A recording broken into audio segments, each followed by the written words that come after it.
Hello students, IIT brain में आप सभी का स्वागत। आज फिजिक्स में इरोडो की जिस प्रॉब्लम में हम डिस्कस करेंगे उस प्रॉब्लम का नंबर 3.5 है। एक बार आप क्वेश्चन सुने। A thin wire ring of radius r has an electric charge q. What will be the increment of the force stretching the wire if a point charge q naught is placed at ring center? यानी एक ring है जिस पर total charge q है, इसका radius r है, यानी इस रिंग के सरफेस पे यूनिट लेंथ में q/2πr चार्ज अवेलेबल है। ये इसकी चार्ज डेंसिटी लैम्डा है। चार्ज डेंसिटी का अर्थ होता है, लीनियर चार्ज डेंसिटी का अर्थ होता है कि कितना चार्ज अवेलेबल है किसी रिंग के यूनिट लेंथ। तो इस रिंग का सरकमफ्रेंस 2πr है, इस पर नेट चार्ज q है, तो इस रिंग की यूनिट लेंथ पे जो चार्ज अवेलेबल होगा वो q/2πr होगा। तो ये इस रिंग का लीनियर चार्ज डेंसिटी है। क्वेश्चन ये है कि अगर q नॉट चार्ज को इसके सेंटर में प्लेस कर दिया जाए तो इसके आ जाने से इस q चार्ज को जो रिपल्सन मिलेगा आउटवर्ड, रेडियली आउटवर्ड डायरेक्शन में डिफरेंट एलिमेंट पे, उसके कारण इस रिंग के स्ट्रेच पे कितना इनहैंसमेंट हो जाएगा, कितना बढ़ जाएगा इस रिंग का टेंशन जो ऑलरेडी अवेलेबल है। अब यहां पर पहले ये बात समझें कि complete ring positive charge q से मिलकर बनी है। ये q चार्ज बहुत सारे छोटे छोटे पार्टिकल से मिलकर बना है, ऐसा माना जा सकता है स्मॉलेस्ट पार्टिकल लिमिट तक। ये सारे पार्टिकल सिमिलर नेचर के हैं, इसीलिए इन पार्टिकल्स के बीच में एक रिपल्सन ऑलरेडी है। इसका मतलब ये जो वायर है, ये वायर पहले भी टेंशन इसके सरफेस पे है, लेकिन इस q नॉट के आ जाने से अब ये भी सभी चार्ज पार्टिकल्स को रिपेल कर रहा है, जिसकी वजह से ये टेंशन और बढ़ जा रहा है। तो आपको उस इंक्रीमेंट को कैलकुलेट करना है जो यहां पर दिखाई देगा इस चार्ज पार्टिकल के आने के बाद। तो मान लेते हैं कि इस वायर रिंग में पहले से ही हर पॉइंट पर एक टेंशन T डेवलप्ड है, एक वायर स्ट्रेच्ड है, उसमें टेंशन डेवलप्ड है। पहले इसका मतलब क्लियर समझे कि अगर एक रिंग या एक वायर स्ट्रेच्ड है तो स्ट्रेच्ड होने का अर्थ यह है कि हर पार्टिकल अपने बगल वाले पार्टिकल को अपनी ओर खींचता है। यानी ये पार्टिकल इसमें स्ट्रेच है, इसका मतलब अगर मैं इस जॉइंट पे बात करूं तो इस जॉइंट के उस तरफ के पार्टिकल इधर के पार्टिकल्स को अपनी ओर खींचते हैं और इस साइड के पार्टिकल उधर के पार्टिकल को अपनी ओर खींचते हैं। तो चूंकि सभी पार्टिकल एक दूसरे को खींच रहे हैं अपनी ओर, तो इसकी वजह से रिंग में एक टेंशन डेवलप हुआ है। जब ये चार्ज q नॉट यहां पर आ जाता है तो ये रिंग के सभी पार्टिकल्स को आउटवर्ड रेडियल डायरेक्शन में रिपल करता है, जिससे जो टेंशन ऑलरेडी प्रेजेंट है रिंग में वो और बढ़ जाता है। तो वो कितना और बढ़ जाता है हमें ये सॉल्व करके बताना है। तो क्लियर समझे। मान लेते हैं कि पहले इस रिंग के हर पॉइंट पर जो टेंशन था इस चार्ज के आने से पहले, माना वो T था, तो जब ये चार्ज q नॉट यहां पर आके बैठेगा तो रिंग के हर एलिमेंट पे एक repulsion force radially outward perform करेगा, आउटवर्ड एक्ट करेगा, जिसकी वजह से ये टेंशन बढ़ जाएगा। मान लेते हैं टेंशन बढ़ के T प्लस डेल्टा T या T प्लस dt हो जाता है। तो पहले रिंग के किसी एलिमेंट पर टेंशन T है, ये ध्यान रहे इस रिंग के हर पॉइंट पर टेंशन है। ये टेंशन जिसकी बात की जाती है इस प्रकार के सवालों में वो यूनिफॉर्म होता है थ्रू आउट रिंग, लेकिन उसका नेट जो ग्रैंड सम होता है कंप्लीट रिंग के लिए वो 0 होता है, जिसकी वजह से इस तरीके की प्रॉब्लम को कंप्लीट रिंग पे देखने के बजाय एक एलिमेंट पे देखना ज्यादा कंफर्टेबल रहता है, इजीली आंसर कैलकुलेट करने का तरीका होता है। तो इस क्वेश्चन में हमारा जो की कंसेप्ट रहेगा वो इक्विलिब्रियम का ही रहेगा, लेकिन हम इक्विलिब्रियम कंप्लीट रिंग पे लगाने के बजाय उसके किसी एलिमेंट पे लगाएंगे। तो की कंसेप्ट में हम नोट कर लेते हैं equilibrium of a charged element of a body, of a charged body. यानी कि कंप्लीट बॉडी चार्ज्ड है, लेकिन हम उसके किसी चार्ज्ड एलिमेंट पे ये इक्वेशन क्रिएट करेंगे, एक छोटे से एलिमेंट पे इक्वेशन क्रिएट करेंगे। तो मान लेते हैं ये वो छोटा सा एलिमेंट है इस रिंग के सरफेस पे जिस पर मैं इक्वेशन क्रिएट करने की कोशिश करूंगा। इस एलिमेंट पे मैं इस क्वेश्चन को सॉल्व करने की कोशिश करूंगा। ये बात आप लोग ध्यान रखें, साफ आपको दिखाई दे ये पिक्चर, इसीलिए मुझे ज्यादा बड़ा पिक्चर क्रिएट करना पड़ रहा है। नहीं तो इस एलिमेंट को सॉल्व करते समय जो थिंक करके मैं इस प्रॉब्लम को बना रहा हूं वो elementary smallest infinitesimally small element consider कर रहा हूं अपने माइंड में, यानी मेरे लिए ये एलिमेंट इनफाइनाइटली स्मॉल है। तो सेंटर पे बनने वाला एंगल भी इनफाइनाइटली स्मॉल है, इसे मैं डी थीटा नाम देता हूं कंप्लीट एंगल को। तो इसका जो सेमी एंगल हो जाएगा किसी एक हाफ पार्ट पे वो हो जाएगा डी थीटा बाई 2। तो यहां पर ये बिल्कुल ध्यान रखना है कि डायग्राम साफ दिखाई दे, इसके लिए एलिमेंट बड़ा दिखाया जा रहा है। और यहां पर कई बच्चों को ये दिख रहा होगा कि ये आर्क और इस पे जो कॉर्ड बनेगा उसकी लेंथ बराबर नहीं दिख रही होगी, बट ये पार्ट केवल इतना बड़ा इसीलिए बनाया जा रहा है ताकि आपको क्लियर दिखे। एक्चुअली इस क्वेश्चन को सॉल्व करने के लिए जिस एलिमेंट की मुझे नीड है वो इनफाइनाइटली स्मॉल होना चाहिए, तो मैं इसे इनफाइनाइटली स्मॉल थिंक करके ही इसका फ्री बॉडी डायग्राम तैयार करूंगा। तो क्या क्या फोर्सेस इस एलिमेंट्री पार्टिकल पे लग रहे हैं, पहले उस पर बात करते हैं।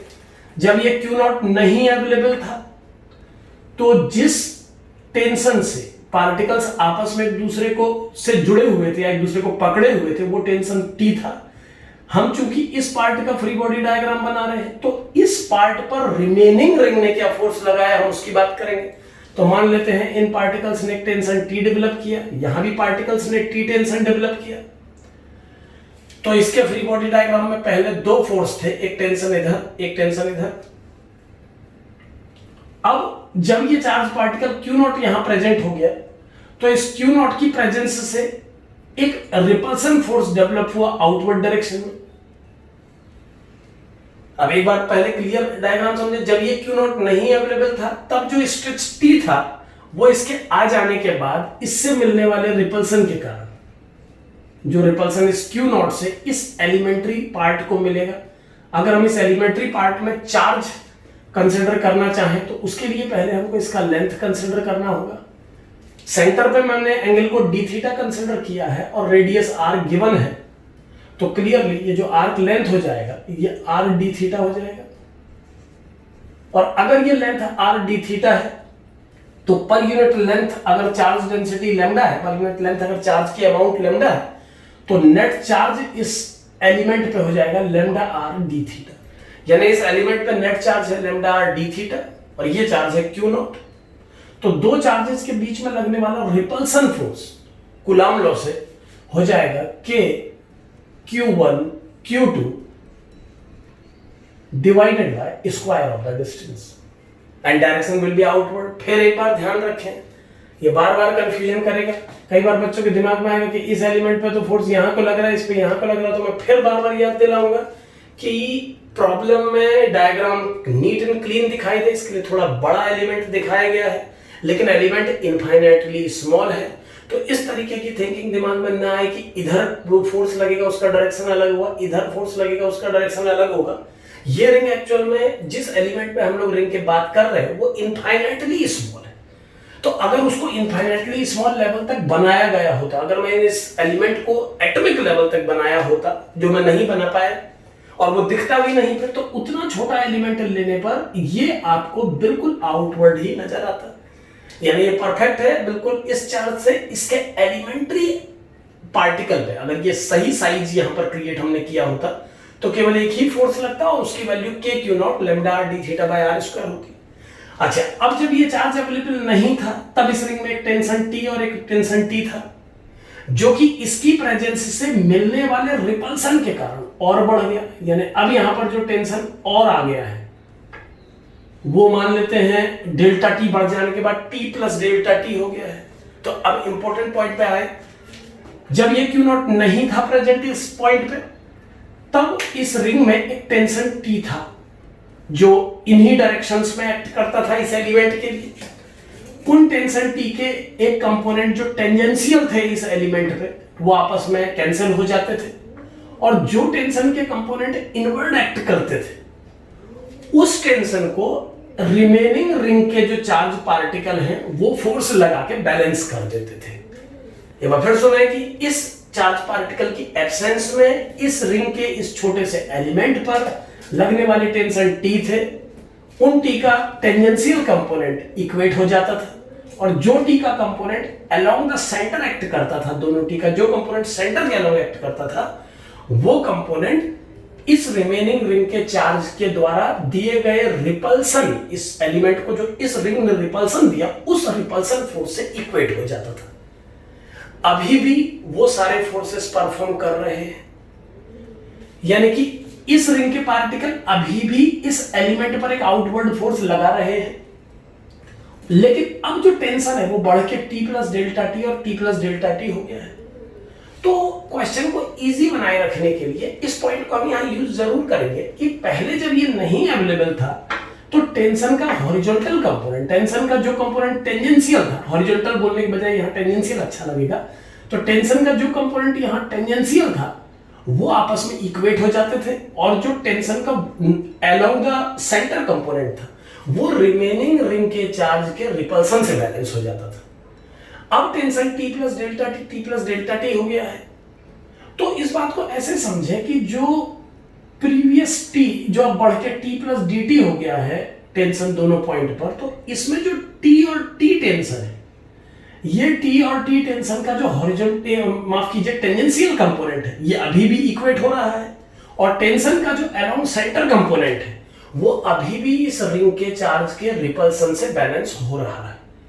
तो हम लोग क्वेश्चन को इजी बनाए रखने के लिए और इजी क्वेश्चन मतलब इक्वेशंस क्रिएट करने के लिए ये थिंक कर सकते हैं कि ये टी और ये टी अभी भी अपने टेंजेंशियल कंपोनेंट कैंसिल कर रहे हैं, और इनके जो कंपोनेंट सेंटर के अलोंग है वो रिमेनिंग रिंग के चार्ज के रिपल्सन से बैलेंस हो जा रहे हैं। रिमेनिंग रिंग का चार्ज इस एलिमेंट के चार्ज पे जो रिपल्सन दे रहा है, उस रिपल्सन से इस टी और टी के सेंटर के अलोंग कंपोनेंट कैंसिल हो जा रहे हैं। तो मैं इन दोनों को यहां पर इसीलिए कैंसिल कर दिया, यानी अब इसके फ्री बॉडी डायग्राम में जो तीन फोर्स बचे, जो फोर्स ऑलरेडी बैलेंस थे, उन्हें मैंने हटा दिया है, क्योंकि वो ऑलरेडी बैलेंस्ड है।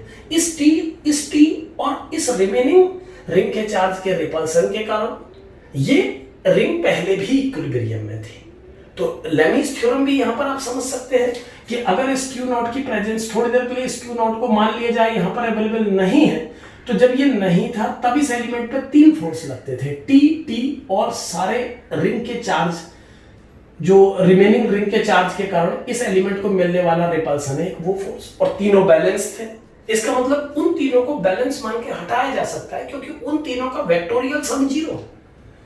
इस चार्ज के प्रेजेंस के कारण जो फोर्स में डेवलपमेंट हुआ, टेंशन जो बढ़ा, अब केवल वही dt और इस पॉइंट पे वो dt और ये तीन न्यू फोर्स है जो इस रिंग पे एक्ट कर रहे हैं, और अभी भी रिंग इक्विलिब्रियम में है, रिंग अभी भी इक्विलिब्रियम में है। इसका मतलब अभी भी इन तीनों फोर्स के बीच में लामी इक्वेशन क्रिएट की जा सकती है। तो या तो लेमीज थ्योरम क्रिएट किया जा सकता है या फिर फोर्स कंपोनेंट से बैलेंसिंग देखी जा सकती है। तो कोई भी मेथड सूटेबल हो सकती है। यहां पर चूंकि टेंजेंशियल कंपोनेंट अभी भी कैंसिल हो जाएंगे, तो एक बार टेंजेंशियल कंपोनेंट बना के ही देख लेते हैं। इस dt का कंपोनेंट जो इस लाइन के अलोंग एक्ट करेगा और इस dt का कंपोनेंट जो एक्ट करेगा, ये दोनों होंगे कितने, एक बार कैलकुलेट कर लेते हैं। ये एंगल d थीटा है और ये एंगल 90 है, क्योंकि टेंजेंट और रेडियस परपेंडिकुलर होते हैं। तो यहां पर जो एंगल बनेगा, ये एंगल, ये लाइन जब पीछे आएगी, अब यहां पर फिर वही बात ध्यान रखें कि एलिमेंट अगर इनफाइनाइटली स्मॉल बनाया होता तो ये जो जॉइनिंग पॉइंट है इन दोनों लाइनों का, ये इस एलिमेंट से बाहर नहीं जाता। ये बाहर केवल इसलिए जा रहा है क्योंकि हमने एलिमेंट बहुत बड़ा बनाया है। तो अब देखेंगे ये d थीटा बाई 2, ये 90 माइनस d थीटा बाई 2, तो ये एंगल हो गया d थीटा बाई 2। अब ये एंगल अगर d थीटा बाई 2 है तो dt का जो कंपोनेंट यहां आएगा वो हो जाएगा dt cos d theta by 2, और सेंटर के अलोंग जो कंपोनेंट जाएगा वो हो जाएगा dt sin d theta by 2। Similarly इस टेंशन dt का जो कंपोनेंट इस लाइन के अलोंग जाएगा वो हो जाएगा dt cos d theta by 2, और सेंटर के अलोंग जाएगा dt sin d theta by 2, तो ये ट्वाइस हो जाएगा। यानी जो फोर्स dt अभी मैंने जो एडिशनल फोर्स, जो बचे हुए फोर्स है इस बॉडी पर जो इक्विलिब्रियम मेंटेन कर रहे हैं न्यू कंडीशन में इस चार्ज के आने के बाद, केवल उन्हीं तीनों को दिखाया है। तो इस dt का कंपोनेंट इस लाइन के along dt cos d theta by 2 और dt sin d theta by 2, इस dt का component dt cos d theta by 2 dt sin d theta by 2, दोनों के dt cos d theta by 2 cancel हो जाएंगे और सेंटर के अलोंग बचेगा twice dt sin d theta by 2। और चूंकि एलिमेंट इक्विलिब्रियम में है तो इनवर्ड फोर्स और आउटवर्ड फोर्स इक्वल होने चाहिए। तो अगर हम इनको कंपेयर करें तो 2 dt sin d theta by 2 is equal to k q naught lambda r d theta upon r square. अब थोड़ा इसे सॉल्व करके देख लेते हैं। r से r cancel, 2 dt sin d theta by 2। अब यहां पर फिर ध्यान दें, जैसा मैं कई बार पहले भी बता चुका हूं कि बहुत छोटे एंगल के लिए अगर हम समझें कि हमने यहां पर एक elementary infinitely small element consider किया है तो ये d थीटा इग्नोरेबली लो है, और अगर ये इतना छोटा है तो बहुत छोटे एंगल के लिए sin d थीटा बाई 2 को d थीटा बाई 2 कंसीडर किया जा सकता है। इक्वल टू आ गया k q naught lambda d theta upon r, ये वैल्यू आ गई। एक बात यहां पर और समझें, एक्सपेंशन से भी इन सभी बातों को समझा जा सकता है कि कब हम किस वैल्यू को इग्नोर करते हैं। जैसे अगर हम sin थीटा के एक्सपेंशन को मैथमेटिक्स से उठाएं तो sin theta equal to theta minus theta cube by 3 factorial plus theta to the power 5 by 5 factorial minus ये एक्सपेंशन है sin थीटा का। तो यहां बिल्कुल क्लियर है कि अगर थीटा बहुत छोटा है तो ये जो हायर पावर से थीटा की ये सब नेग्लिजिबली स्मॉल हो जाएंगे, क्योंकि थीटा अगर खुद बहुत छोटा है तो उसके और हायर पावर्स और स्मॉल होंगे। हमें मालूम है डेसिमल में जो नंबर्स होते हैं उनका स्क्वायर और क्यूब करने से वो बढ़ते नहीं है, घटते। तो ये सारे टर्म इग्नोर करके sin थीटा की वैल्यू अप्रोक्सीमेटली थीटा के ही इक्वल आ जाएगी। तो 2dt into d theta by 2 equal to k q not lambda d theta by r. अब इस इक्वेशन को अगर सॉल्व करें पूरा तो ये आ जाएगा dt equal to k q not lambda upon r. K की वैल्यू हम अप्लाई करें इसमें तो dt बराबर आ जाएगा, dt इक्वल टू आ जाएगा k is equal to 1/4 pi epsilon naught. K की वैल्यू अप्लाई करने पर ये हो जाएगा 1/4 pi epsilon naught q naught lambda upon r. अब चूंकि लैम्डा की value q upon 2 pi r है जो गिवन है प्रॉब्लम में, गिवन है इट मींस कि चार्ज भी दिया है और रेडियस भी दिया है, तो यही सबसे इजीली कैलकुलेट होने वाला टर्म था इस पूरे क्वेश्चन में। इसे यहां पर अप्लाई करने पर dt equal to 1/4 pi epsilon naught q naught by r and q upon 2 pi r। So calculate here, solve करके dt की वैल्यू आ गई 1/8 pi square epsilon naught r square and q naught in the numerator. ये 1 हटा देते हैं। So it is q naught upon 8 pi square epsilon naught r square. तो ये dt की वैल्यू आ जाएगी। ये वो टेंशन है जो इंक्रीज हुआ था इस रिंग के एलिमेंट पे, यानी इस रिंग के एलिमेंट पे इतना टेंशन इंक्रीज हो जाएगा इस q नॉट के आने के बाद। दूसरी जो बात मैंने कही थी कि लेमीज थ्योरम भी यहां दिख सकता था, एक बार मैं उसे भी इसमें दिखा दूं आप लोगों को कि ये angle 90 minus d theta by 2 है और ये एंगल भी 90 माइनस डी थीटा बाई 2 है। तो अगर इस इक्विलिब्रियम पार्टिकल पर लगने वाले तीनों फोर्सेस जो यहां मैंने बनाए हैं, इन्हें यहां पर एक अलग से चित्र में शो करूं आपके सामने, तो ये कुछ ऐसा बनेगा पिक्चर। ये फोर्स होगा k q not lambda r d theta over r square. ये फोर्स है डी टी, ये भी डी टी है, और इनके बीच में जो एंगल है वो 90 minus d theta by 2 plus 90 minus d theta by 2, it means 180 minus d theta है। अब ये एंगल अगर 90 माइनस डी थीटा बाई 2 है तो आप समझ सकते हैं जो इसका काउंटर एंगल होगा, क्योंकि ये पूरी लाइन 180 डिग्री होगी, तो ये वाला हिस्सा अगर 90 माइनस डी थीटा बाई 2 है तो ये 90 प्लस डी थीटा बाई 2 होगा, और ये हिस्सा भी 90 प्लस डी थीटा बाई 2 होगा। अब यहां पर आप गौर करें कि इस पॉइंट पर लगने वाले तीनों फोर्स आपके सामने हैं, dt और k q square lambda r d theta by r square, और तीनों एंगल भी आपको पता है 90 plus d theta by 2, 90 plus d theta by 2 and 180 minus d theta. ये दोनों एंगल तो सेम होने ही थे क्योंकि सामने के फोर्स सेम है। अब अगर इसमें लेमीज थ्योरम अप्लाई किया जाए तो ये बन जाएगा dt अपॉन इसके सामने वाले एंगल का sine 90 plus d theta by 2 is equal to this force k q naught lambda d theta over r। यहां पर ध्यान रहे मैंने एक r कैंसिल कर लिया है मन में ही, आप भी सोच लें डायरेक्टली। तो ये force divided by sine 180 minus d theta, divided by sine 180 minus d theta. तो अब अगर आप इस इक्वेशन को सॉल्व करते हैं तो जैसे आउटकम आया वैसे यहां भी आ जाएगा, sine 90 plus d theta by 2 cos d theta by 2 हो जाएगा और साइन डी थीटा बन जाएगा ये टर्म साइन डी थीटा।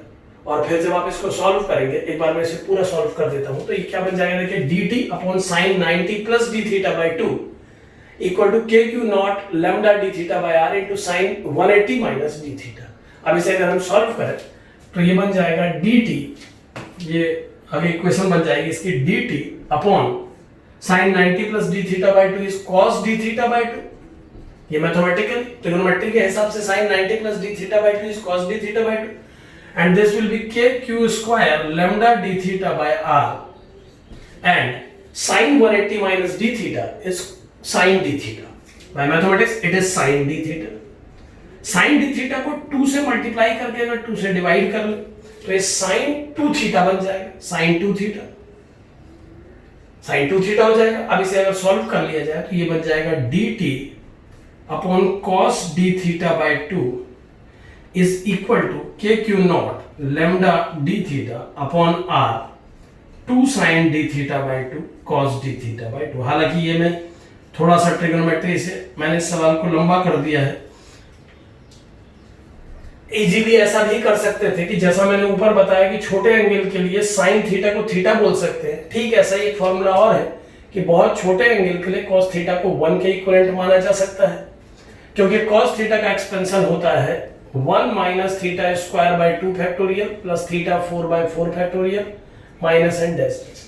तो अगर हम डायरेक्ट इस एक्सपेंशन को अप्लाई करते तो भी इजीली सॉल्व हो सकता था, हालांकि ये हो चुका है, लेकिन ऐसा करते तो ये 2 भी नहीं मल्टीप्लाई करना पड़ता, ये साइन डी थीटा होता। बहुत छोटे एंगल के लिए इसे हम डी थीटा बोल के आगे बढ़ जाते, साइन डी थीटा को डी थीटा बोल लेते और इसे 1 अप्लाई कर देते। ऐसा करने से सीधे आपको dt की वैल्यू मिल जाती k q naught lambda upon r, जो कि यहाँ पर k q naught lambda upon r के ठीक बराबर होती। लेकिन ठीक है, चलिए ट्रिग्नोमेट्री लगा के एक रास्ता हमने और देखा, क्योंकि मैथमेटिक्स में हमको ये करने की आदत बहुत है कि अगर ये साइन सिंगल मल्टीपल है और ये हाफ मल्टीपल है तो तुरंत आप साइन 2 थीटा को ओपन करते हैं और कॉस को कैंसिल होता हुआ दिखाते हैं।